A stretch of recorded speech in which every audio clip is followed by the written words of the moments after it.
New facts in the P. Diddy case. Are those involved in the scandal-burning evidence in Los Angeles? How will the whole case end? This and much more in our podcast today. I invite you to watch this incredible journey. Chapter 1: Early Years from Harlem to Bad Boy Records. Sean Combs was born on November 4, 1969, in Harlem, one of the poorest and most dangerous neighborhoods in New York City. His childhood was not easy. His father, Melvin Combs, died when Sean was just 3 years old. His mother, Janice Combs, raised him alone, working multiple jobs to provide for the family's basic needs. Despite the difficult circumstances, Sean showed remarkable determination and entrepreneurial spirit from an early age. As a teenager, he organized parties that quickly became legendary in the local community. He was known for his ability to make money where others only saw problems. In 1987, Sean began studying at Howard University in Washington, D.C., a prestigious institution for African Americans. It was there that he began to develop his organizational skills, working as a party promoter. His talent for marketing and management quickly caught the attention of the music industry. After dropping out of college, he returned to New York, where he started working at Uptown Records. There, he met future stars like Mary J. Blige and gained his first experience in music production. In 1993, after a conflict with the head of Uptown Records, Sean founded his own label, Bad Boy Records. This was the moment that changed not only his life but also the entire hip-hop scene. Diddy quickly became one of the most influential figures in the industry. His first major success was discovering Notorious B.I.G., whose debut album Ready to Die took the market by storm. Diddy not only produced music, but also crafted the image of his artists, blending hip-hop with fashion and street culture. However, behind the success lay the first controversies. Diddy was known for his ruthless approach to business. Many artists who signed contracts with him complained about low royalties and limited creative freedom. Conflicts with other labels, especially Suge Knight's Death Row Records, led to an escalation of violence between the East Coast and West Coast hip-hop scenes. The death of Notorious B.I.G. in 1997, who was killed under mysterious circumstances, was a blow to Diddy but also a moment that solidified his position as a leader in the music industry. Within a few years, Diddy became not only a producer but also a pop culture icon. His clothing brand, Sean John, achieved tremendous success, and he began appearing on magazine covers as a symbol of luxury and power. But behind all this lay the first signs of trouble. Reports of his aggressive behavior, legal conflicts, and a growing reputation as a man who would stop at nothing to achieve success.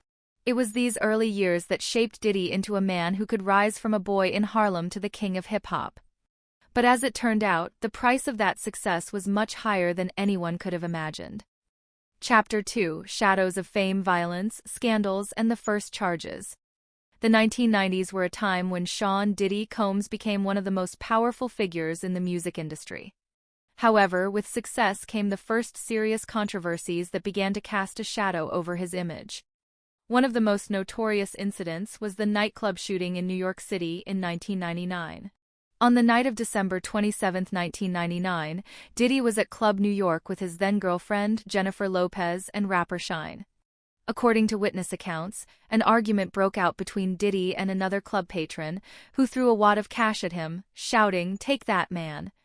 The situation quickly spiraled out of control. Shyne, who was with Diddy, pulled out a gun and opened fire, injuring 3 people. Diddy and Lopez hastily left the club but were stopped by the police.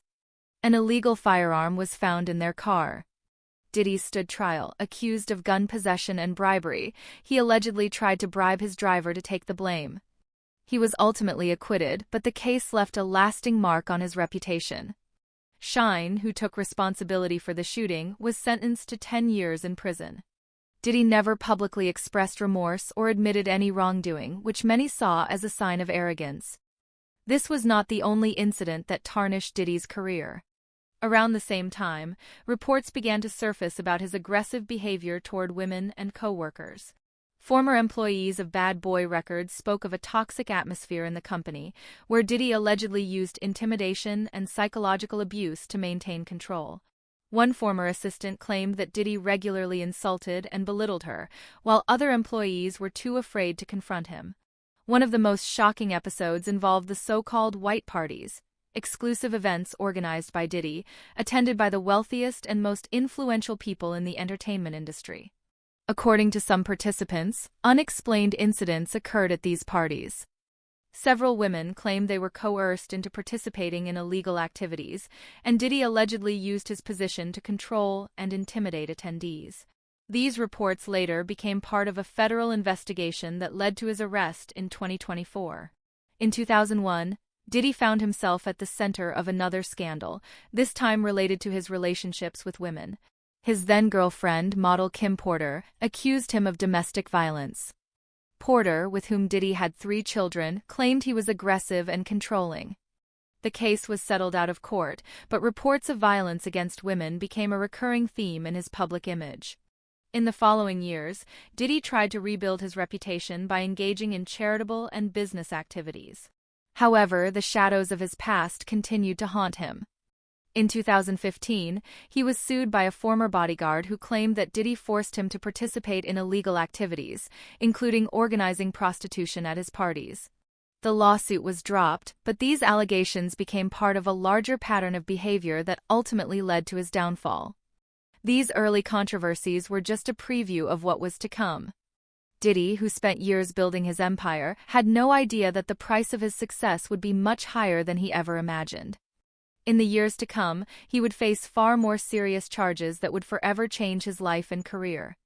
Chapter 3: The Trial: Accusations of Human Trafficking and Criminal Enterprise. In September 2024, Sean Diddy Combs was arrested by federal agents in his luxury Manhattan apartment. The charges brought against him that day shocked not only the world of show business but also the global public. Diddy was accused of human trafficking, coercion into prostitution, sexual exploitation, and running a criminal enterprise. These charges were the culmination of a years-long investigation that revealed the dark side of one of the most influential figures in music history. The beginning of the investigation. The investigation into Diddy began in 2023 when his former partner, Cassie Ventura, full name Cassandra Ventura, filed a civil lawsuit accusing him of years of physical, emotional, and sexual abuse. Cassie, who had been in a relationship with Diddy for over a decade, described horrifying details of their relationship in her lawsuit.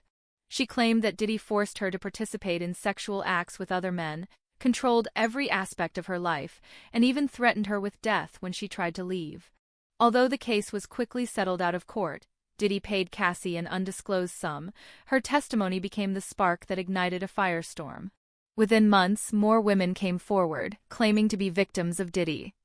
Among them were models, dancers, and employees of his company, all describing similar patterns of behavior: manipulation, intimidation, and exploitation. Federal charges. In 2024, the U.S. Department of Justice announced that Diddy would stand trial on charges of human trafficking and running a criminal enterprise. According to the indictment, Diddy had allegedly used his position and influence for years to recruit young women, often from disadvantaged backgrounds, and coerce them into participating in illegal activities.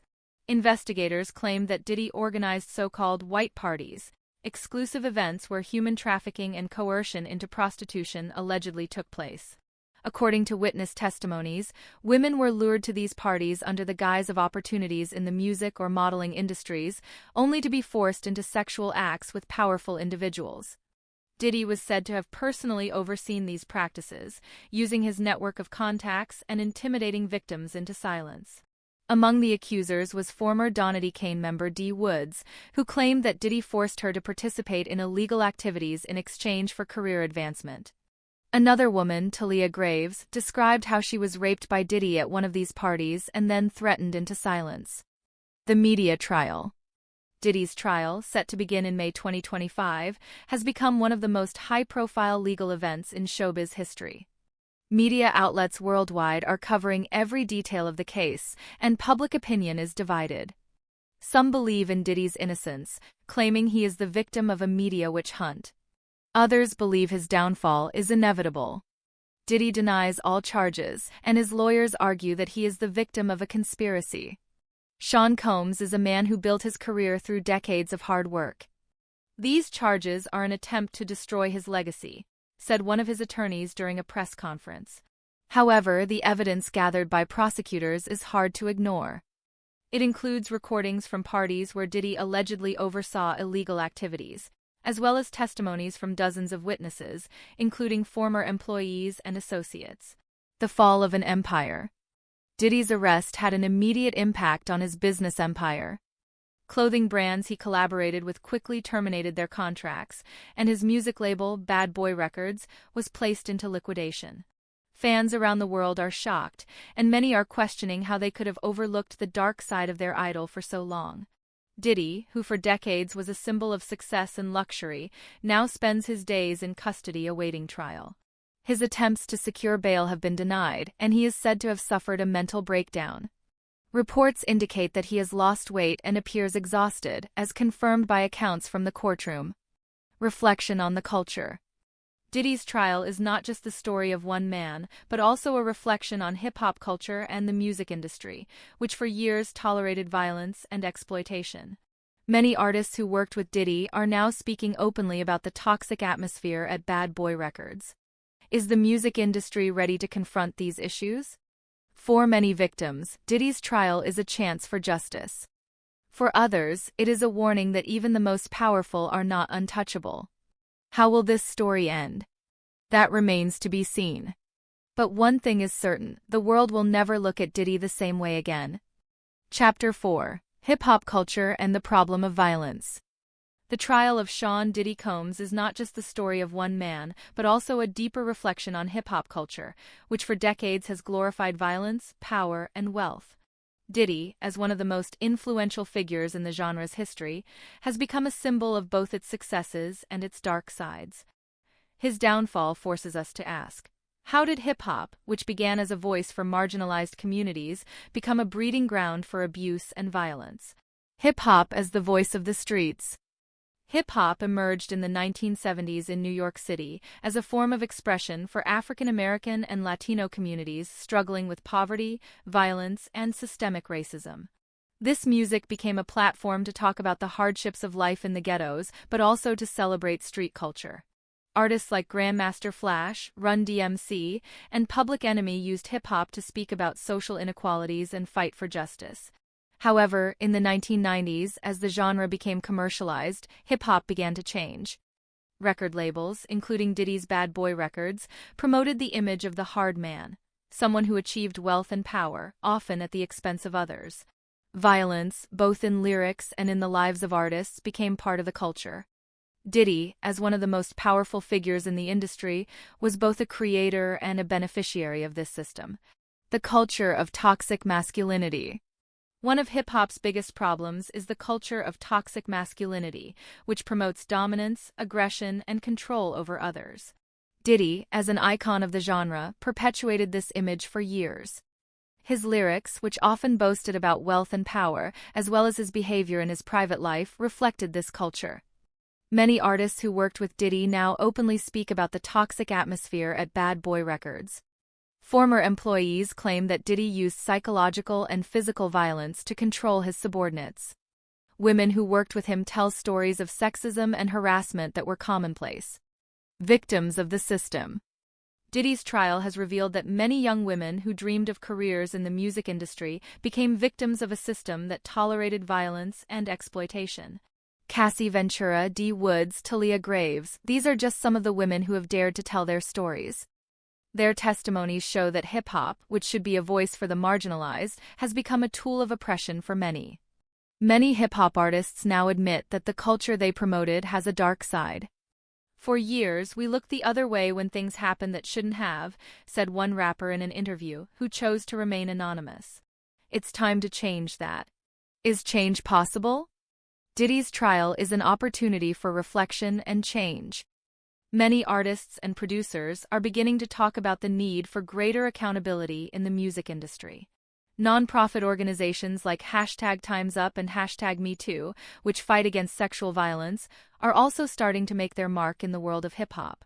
However, change will not be easy. Hip-hop culture is deeply rooted in violence and power, and many influential figures in the industry are unwilling to give up their privileges. Diddy's trial shows that even the most powerful are not untouchable, but is that enough to change the system? Hip-hop as a tool for change. Despite everything, hip-hop still has the potential to be a force for positive change. Artists like Kendrick Lamar, J. Cole, and No Name use their music to speak about social justice, equality, and the need for reform. Their voices show that hip-hop can return to its roots as a platform for those who have no voice. Diddy's trial is a turning point for hip-hop culture. It's a chance to look in the mirror and ask ourselves difficult questions. Are we ready to confront the past? Can we create a future where hip-hop is not just the voice of the streets, but also a tool for justice? The answer to these questions depends on all of us. Chapter 5: New Documentaries and Testimonies, a deeper look into the controversies. In January 2025, just a few months before the start of Sean Diddy Combs' trial, 2 new documentaries came to light, shedding even more detailed insight into the controversies surrounding one of the most influential figures in music history. The Fall of Diddy and Diddy. Monsters Are Made, They're Not Born became sensations, featuring testimonies from over 30 people. Former collaborators, artists, employees, and victims who decided to share their stories for the first time. The Fall of Diddy, an empire built on fear. The first documentary, The Fall of Diddy, focuses on the business side of Combs' empire. The film shows how Diddy, using his charisma and ruthlessness, built one of the most powerful ventures in the music industry. However, behind the success lay dark secrets. Former employees of Bad Boy Records talk about the toxic atmosphere in the company, where Diddy allegedly used intimidation, psychological abuse, and physical violence to maintain control over his team. It was like a cult, says one former manager. Sean was a god and we had to obey him without question. Anyone who opposed him was destroyed. The documentary also features accounts from artists who claim that Diddy exploited them financially, paying minimal royalties while he pocketed most of the profits. I signed a contract with him when I was 19. I didn't know what I was doing. Now I know I was just a tool in his hands, says a former rapper associated with Bad Boy Records. Diddy, Monsters Are Made, They're Not Born, Dark Secrets from Childhood. The second documentary, Diddy, Monsters Are Made, They're Not Born, delves into Combs' personal history, attempting to understand how a boy from Harlem became a man accused of such serious crimes. The film is based on interviews with family members, childhood friends, and psychologists who analyze how Diddy's difficult early experiences shaped his later behavior. One of the most moving threads is Diddy's relationship with his mother, Janice Combs. According to the documentary, Janice, who raised her son alone after her husband's death, allegedly subjected him to physical and emotional abuse. Sean always said his mother was everything to him, but at the same time he was afraid of her. That shaped him for life, says one childhood friend. The documentary also shows how Diddy, growing up in the tough conditions of Harlem, learned to use others to survive. He saw how the world works: the strong survive, the weak perish. That became his philosophy, says a psychologist analyzing Combs' case. Testimonies from victims' voices that could no longer stay silent. Both documentaries present testimonies from women who claim to have been victims of Diddy. Among them is Dee Woods, a former member of the group Donity Kane, who speaks about her experiences for the first time. Sean promised me a career, but in return, he wanted me to participate in his parties. When I refused, my career was destroyed, says Woods. Another woman, Talia Graves, describes how she was raped by Diddy at one of these parties. I was young and naive. I thought it was a chance for a career. I didn't know it was a trap, says Graves. Her testimony is one of the hardest to hear, but also one of the most important for understanding the scale of the allegations against Diddy. Global reaction. The release of the documentaries caused a massive stir worldwide. Social media was flooded with comments, and Diddy's fans are divided. Some believe in his innocence, claiming the documentaries are part of a conspiracy. Others are shocked and disappointed that they overlooked the dark side of their idol for so long. For many victims, the documentaries have become a chance for justice. This isn't just about Diddy. It's about the entire system that allows things like this to happen, says one woman who decided to share her story. Will the documentaries impact the trial? Legal experts say the documentaries could influence the course of the trial. The testimonies presented in the films could be used as evidence, and public opinion, moved by the victims' accounts, could put pressure on the court. However, for Diddy, the documentaries are another blow to his already tarnished image. His lawyers claim the films are one-sided and do not present the full truth. This is an attempt to destroy a man before he even stands trial, says one of Combs' attorneys. Reflection on the future. The documentaries The Fall of Diddy and Diddy. Monsters Are Made, They're Not Born are not just stories about the downfall of one man but also a reflection on a culture that allows such abuses. They show how the system protects the most powerful, while victims are often left voiceless. Will these films change anything in the music industry? Will they become a catalyst for reform? That remains to be seen. But one thing is certain, the world will never look at Diddy the same way again.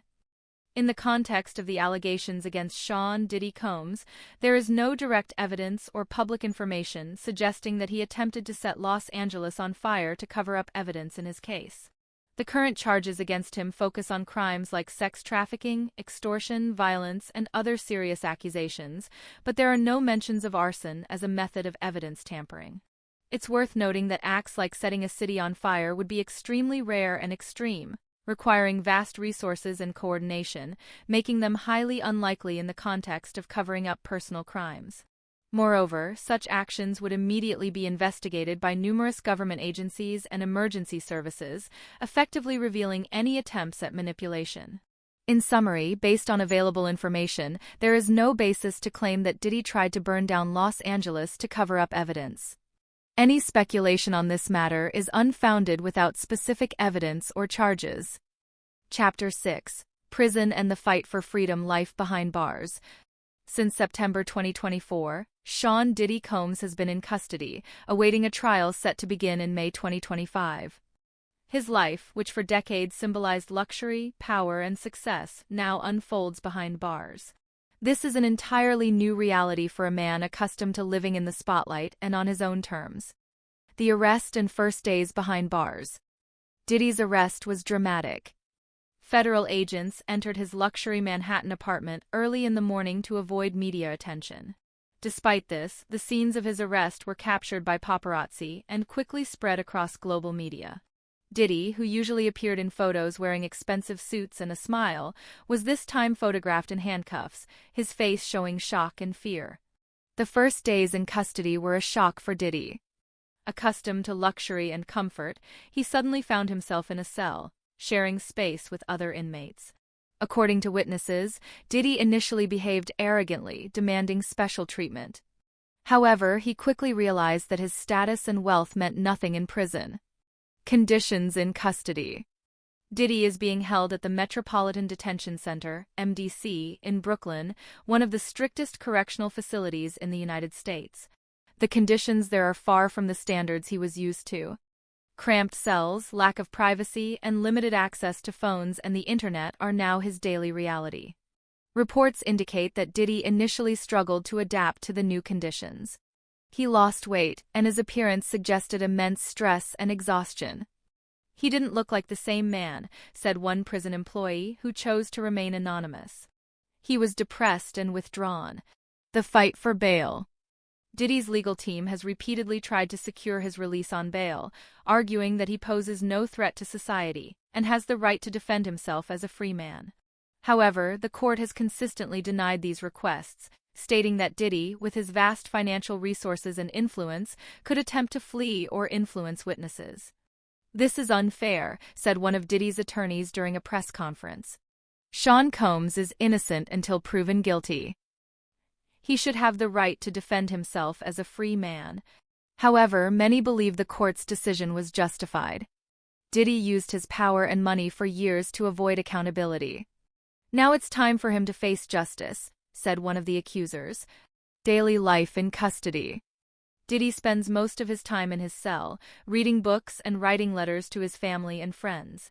According to reports, he is trying to stay calm and prepare for the trial, but the prison conditions are a significant challenge for him. It's tough, but I'm trying to keep my head high, Diddy wrote in one of the letters that made it to the media. I believe the truth will come out, and I will be acquitted. However, not everyone believes in his innocence. Inmates who share his cell often mock him, calling him the king of hip-hop who lost his crown. Diddy, who was an icon for years, now has to face a completely new reality. Impact on family and friends. Diddy's arrest has had a significant impact on his family and friends. His children, especially his daughter Chance and son Justin, are shocked and terrified by the situation.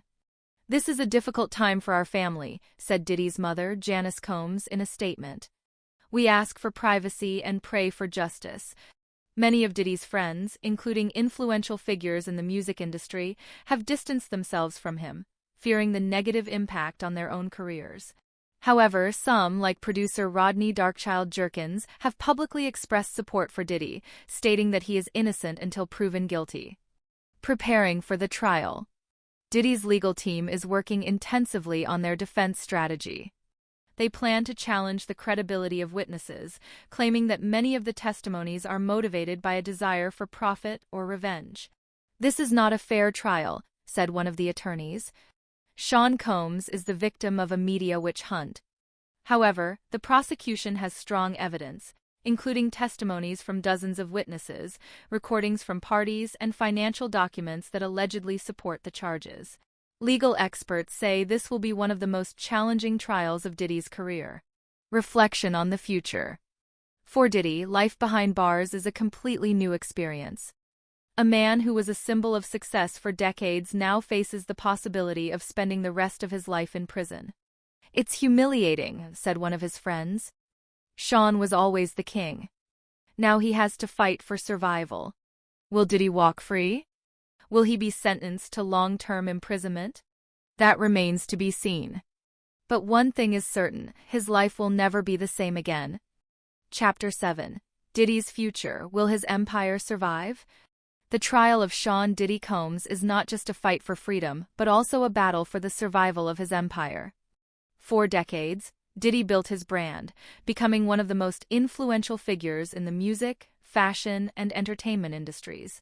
However, the charges of human trafficking, coercion into prostitution, and running a criminal enterprise could mean the end of his career and business legacy. The fall of Bad Boy Records. Bad Boy Records, the label Diddy founded in 1993, was one of the pillars of his empire. It was through this label that he discovered stars like Notorious B.I.G., Mary J. Blige, and Maze. However, in recent years, the label has struggled with financial difficulties and declining popularity. Diddy's arrest was the final nail in the coffin for Bad Boy Records. Many artists associated with the label decided to leave, and new creators are unwilling to sign contracts with a company linked to such serious allegations. In 2024, it was announced that Bad Boy Records would be shut down and its assets sold. "It's the end of an era," said one former employee of the label. Bad Boy Records changed music, but now no one wants anything to do with it. Sean John fashion in crisis. Another cornerstone of Diddy's empire is his clothing brand, Sean John, which he launched in 1998. For years, it was one of the most recognizable luxury brands, and Diddy won awards for his fashion designs. However, in recent years, Sean John has faced financial struggles, and Diddy's arrest has only worsened the situation. Many retailers have decided to pull Sean John products from their stores, fearing the negative impact on sales. "We don't want to be associated with someone accused of such serious crimes," said a representative of one retail chain. Experts believe Sean John may not survive the crisis. The brand is strongly tied to Diddy. "Without him, it loses its identity," says a fashion industry analyst. Revolt TV media under pressure. Diddy is also the owner of Revolt TV, a television channel and media platform aimed at young, urban audiences. For years, Revolt TV has been one of the most important voices in hip-hop culture, but Diddy's arrest has cast doubt on the channel's future. Many advertisers have withdrawn their partnerships with Revolt TV, fearing the negative impact on their brands. "We don't want to be associated with someone accused of human trafficking," said a representative of one company. The Revolt TV team is trying to distance itself from Diddy, claiming the channel will operate independently. However, experts say that without Diddy's financial support and vision, the future of Revolt TV is uncertain. Can Diddy rebuild his empire? Many fans and observers wonder if Diddy will be able to rebuild his empire, even if he is acquitted. Experts say it will be extremely difficult. Diddy has become a symbol of abuse and violence in the music industry, says one entertainment industry analyst. Even if he's acquitted, his reputation is ruined. Brands won't want to work with him. However, some believe Diddy could rise like a phoenix from the ashes. He's a man who has always known how to bounce back from a crisis, says one of his friends. If anyone can do it, it's him. Reflection on his legacy. Regardless of the trial's outcome, Diddy's legacy will be debated for years to come. On one hand, he was a man who transformed the music industry, discovering talent and creating iconic projects. On the other hand, his life and career are marred by controversies that cast a shadow over his achievements. Diddy is a man of paradoxes, says one music critic. He was a business genius but also a symbol of the dark side of success. His story is a reminder that power and wealth can be both a blessing and a curse. What's next? Diddy's future is uncertain. If he is acquitted, he may try to rebuild his empire, but he will face the enormous challenge of regaining public trust. If he is convicted, his life will change forever, and his legacy will be marked by the stigma of a criminal. One thing is certain, the world will never look at Diddy the same way again. His story is not just one of rise and fall, but also a reflection on a culture that allows such abuses. Will Diddy survive? That remains to be seen. But one thing is clear, his life and career will forever change the face of the music industry. Conclusion: The Dark Side of Diddy. A reflection on power, responsibility, and legacy. Thank you for joining me throughout this episode of The Dark Side of Diddy. Together, we've journeyed through the life of Sean Diddy Combs, from a boy in Harlem who dreamed of greatness, to the king of hip-hop who transformed the music industry, to a man standing trial, accused of the most serious crimes. This is a story that forces us to ask ourselves important questions. How far can one go in the pursuit of success? Where is the line between ambition and morality? And what truly remains of us when the dust settles? Diddy is a figure full of paradoxes. On one hand, he is a business genius who discovered talent, created iconic projects, and became a symbol of luxury. On the other hand, he is a man whose life is marked by allegations of violence, exploitation, and human trafficking. His story is not just about one man, but also about a culture that for years tolerated abuse in the name of power and wealth. Diddy's trial is a pivotal moment not only for him, but also for the entire music industry. It's an opportunity to look in the mirror and ask ourselves, are we ready to confront the past? Can we create a future where success is not built on the suffering of others? For many of Diddy's victims, this trial is a chance for justice. For fans, it's a difficult lesson that idols are human too, and their lives often hide dark secrets. For hip-hop culture, it's a moment of reflection on the path we want to take. If you enjoyed this episode, I invite you to subscribe to our podcast. In future episodes, we'll take a closer look at other controversial figures from the worlds of music, film, and business, whose stories force us to reflect on power, responsibility, and legacy. Remember, every story has two sides, and the truth often lies somewhere in between. Thank you for being with me tonight. Until next time in another episode.